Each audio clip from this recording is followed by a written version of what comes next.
എന്തായാലും പ്രോഗ്രാം കലക്കി. ഓഡിറ്റോറിയം ഇളകി മറിയല്ലായിരുന്നു. ശരിയാ, ഓഡിറ്റോറിയം തലകുത്തി മറിയുന്നതായിട്ട് എനിക്കും തോന്നി. അത് മൂക്കറ്റം കേറ്റിട്ടാ. അല്ല, എന്താ ശ്രീബാലയുടെ മുഖത്തൊരു മ്ലാനത? സോറി. എന്തിന്? പ്രോഗ്രാമിന്റെ എല്ലാ ക്രെഡിറ്റും ഉണ്ണിക്കുള്ളതാ. അല്ല, ഈ കോളേജിന്റെ ട്രെൻഡൊക്കെ ഉണ്ണിക്ക് എങ്ങനെ അറിയാം? കഴിവ് അതെങ്ങനെ? കഴിവുള്ള പലരുടെയും കഴിവുകൾ മറ്റുള്ളവർ കാണുന്നില്ലല്ലോ. ഉദാഹരണത്തിന് എന്റെ കഴിവ് ഞാൻ ഇതുവരെ ആർക്കും കാണിച്ചു കൊടുത്തിട്ടില്ല, ഇനിയൊട്ട് കാണിച്ചു കൊടുക്കയില്ല. വണ്ടിക്കായിരിക്കും ചെറിയ കഴിവാണെന്ന് എന്റേത് വലിയ കഴിവ് എന്നാടാ.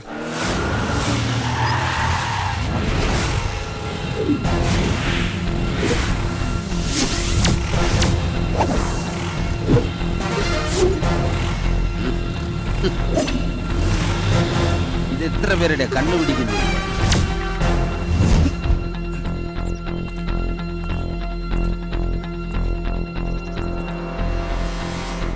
എന്നെ ഈ ക്യാമ്പസിൽ നിന്ന് അകറ്റി നിർത്താൻ നീ കണ്ടെത്തിയ മാർഗം കൊള്ളാം. ബോംബ്, ഒരു വ്യാജ ബോംബിന്റെ പേരിൽ ഞങ്ങളങ്ങ് കാലാകാലം അകത്ത് കിടക്കുന്നിരിക്കും. ഏയ്, 1-2 മണിക്കൂർ നേരത്തേക്ക് മക്കളെ ഒന്ന് മാറ്റി നിർത്തണമെന്ന് ഞങ്ങൾ ഉദ്ദേശിച്ചിരുന്നുണ്ട്. അതിന് ഈ പാവം ക്രാവിന്റെ മെക്കെട്ട് കയറേണ്ട കാര്യമുണ്ടോ? പണി തന്നത് ഞാന്, അത് നമുക്ക് വലിയ പറഞ്ഞു നിർത്താ പോരെ?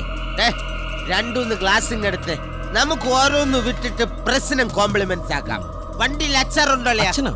അച്ഛനല്ലെന്ന്, അച്ചാറുണ്ടോ അളിയാന്ന് തൊട്ട്.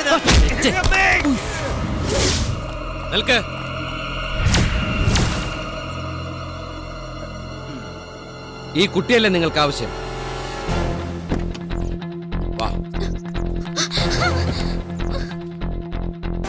ഇന്ന് നിന്റെയൊക്കെ അടിയന്തരവും പുലവിളി എല്ലാം ഒരുമിച്ച് തന്നെ നടക്കും.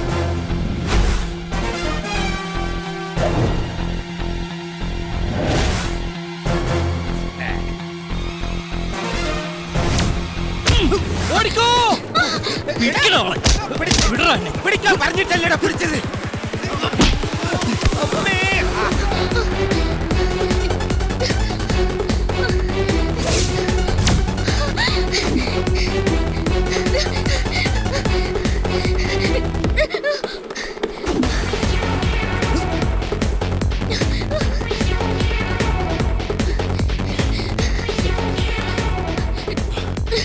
ഇവിടെ നിൽക്ക്. അവരൊക്കെ പോയതിനു ശേഷം ഞാൻ വന്ന് വിളിക്കാം. അപ്പൊ വാല് തുറന്നാ മതി. ഉറ്റിട്ടോ.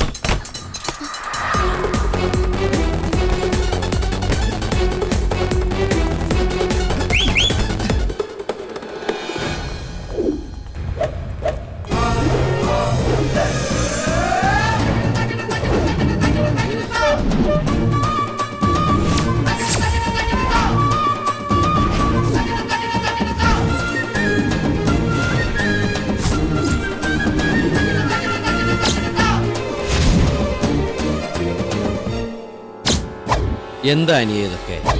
കൂടെ പഠിക്കുന്ന ഒരു പെങ്കൊച്ചിനെ, അതും അയൽക്കാരിയായ ഒരു പെങ്കൊച്ചിനെ അപമാനിക്കാൻ ശ്രമിക്കുക എന്നൊക്കെ പറഞ്ഞാൽ അത് തെറ്റല്ലേ? എന്നെ തെറ്റും ശരിയും പഠിപ്പിക്കാൻ നീ ആരടാ? ഏട്ടൻ. ചവിട്ടി കൊല്ലതായി വലിയേട്ടനെ.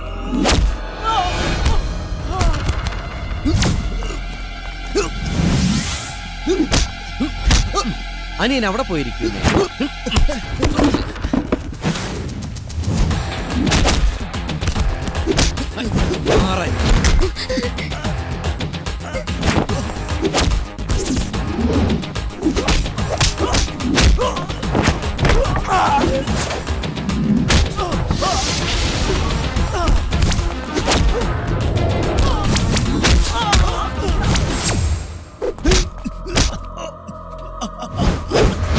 ഞാൻ പറഞ്ഞു അനിയനോട് മാറിക്കാൻ. അടിച്ചിട്ട്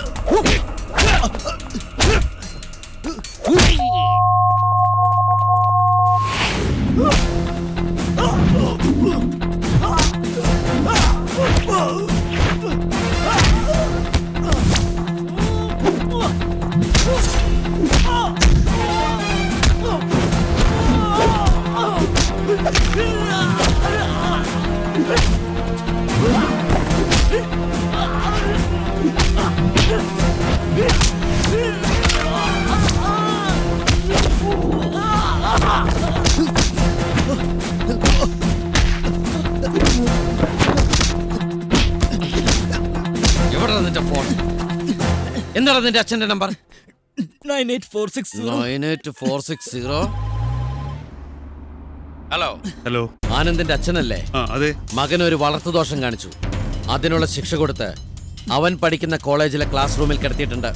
വന്ന് കൂട്ടിക്കൊണ്ടുപോയി നേരാവണ്ണം ഉപദേശിച്ചാൽ കിഴക്കേടത്ത ശ്രീധരന്റെ സൽപ്പേര് ഇനി നിലനിർത്താം. നീ ആരടാ? എന്തിന് തെറ്റ് ചെയ്ത അനിയന് ഒരേട്ടൻ എന്ന ശിക്ഷയായിട്ട് കരുതിയാ മതി. ഇപ്പൊ ഞാൻ നിന്നെ തൊട്ട വിവരം പുറത്തു പറഞ്ഞാൽ എനിക്ക് നിന്നെ വീണ്ടും തൊടേണ്ടി വരും. അതൊരു തൊടലായിരിക്കും എല്ലാ അർത്ഥത്തിലും. നിങ്ങൾ ആരാ? എന്തിന്?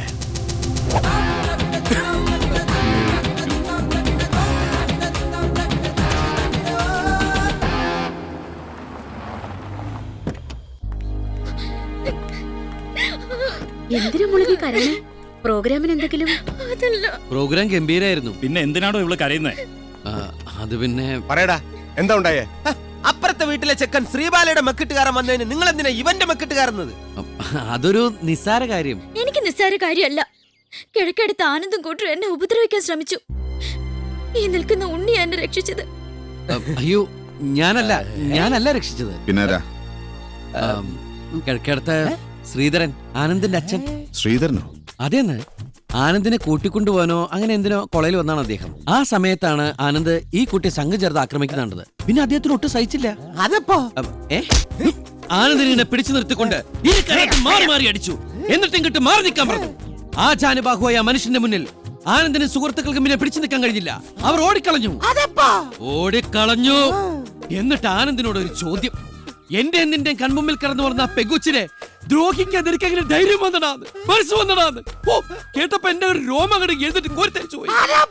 എന്റെ രോമം എഴുന്നേക്കുന്ന കോരിത്തരിക്കുന്നത് നിന്നോട് ചോദിച്ചിട്ടാണോ? അല്ല, ഞാനിത് വിശ്വസിക്കില്ല. ഞാനിതൊന്നും കണ്ടില്ല. അതെങ്ങനെ കാണും? ആ സമയത്ത് ഞാൻ ശ്രീബാല ക്ലാസ് റൂമിൽ പൂട്ടിയിട്ടേക്കായിരുന്നില്ലേ?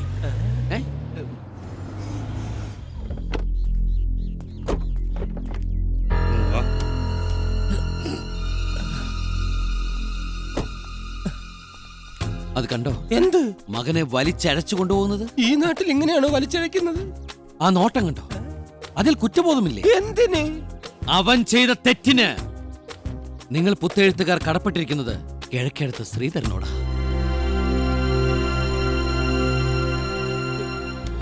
നീ ഇങ്ങോട്ട് വന്നേ, ഒരു കാര്യം ചോദിക്കട്ടെ. എന്താടാ? എടാ, ശ്രീബാലെ രക്ഷിച്ചത് നീയല്ലേ? നിനക്ക് കിട്ടേണ്ട ക്രെഡിറ്റ് കാർഡ് എന്തിനാ നീ ശ്രീധരൻ എടുത്തോണ്ട് പോയി കൊടുത്തത്? ഹലോ, അതാണ് എന്റെ കളി. രാമല്ലേ? ഇന്ന് അർദ്ധരാത്രിയോടെ ഞാൻ കൃഷ്ണന്റെ പഞ്ചലോഹ വിഗ്രഹം പൊക്കിയിരിക്കും. രാത്രിയിൽ തന്നെ ഞാൻ ചാക്കിൽ പൊതിഞ്ഞ് ആളൊഴിഞ്ഞ ബണ്ടിന് സമീപം കുഴിച്ചിടാം. രാവിലെ നീ ബണ്ടിന്റെ അടുത്ത് വന്നാൽ നമുക്കത് ടൗണിലെത്തിക്കാം. ഓക്കെ?